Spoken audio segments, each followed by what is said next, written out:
اقوى 3 افلام لسنه 2025 يا جماعه. انا اتفرجت منهم على فيلمين وحابب اقول رايي فيهم، والفيلم الثالث انا ما شفتوش لانه مش ذوقي، بس بصراحه احنا ذوقنا في الافلام يا جماعه احلى بكتير من المسلسلات. يعني الفيديو اللي قبل ده انا بكلمكم عن المسلسلات، احنا ذوقنا في الشلاحات بقى وبنحب الحاجات الشعبي منه والكلام ده، لكن في الافلام لا، احنا جمهور السينما في مصر بيفهم بصراحه.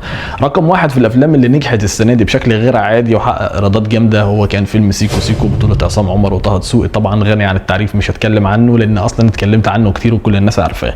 الفيلم يا جماعه حقق ايرادات عاليه، والفيلم نقدر نقول ان هو رقم واحد السنه دي من حيث الايرادات والمشاهدات والترند طبعا، بدون مهرجانات بقى وتفاهم العسل ده. يعني خلاص الحمد لله الموضوع ده بيتلاشى من السينما.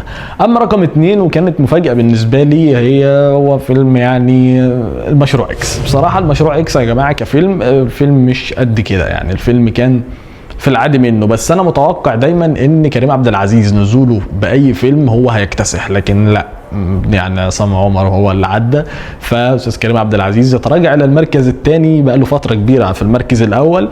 ف يعني تجربه وعدت يا استاذ كريم، ومستنيين منك ذا 7 دوجز. يعني يا ريت تجربه مشروع اكس دي ما تتعملش تاني لانها يعني كانت حاجه اكس، اكس يعني ما كانتش افضل حاجه.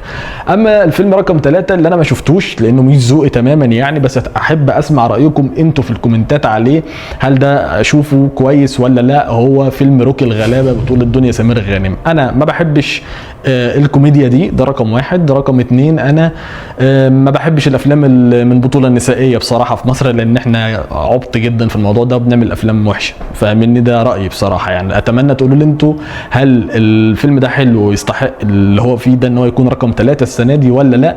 وما تنسوش اللايك والكومنت اذا كنتوا مختلفين او متفقين معايا في اي حاجه، وتابعوني بنزل محتوى عن التمثيل. وسلام.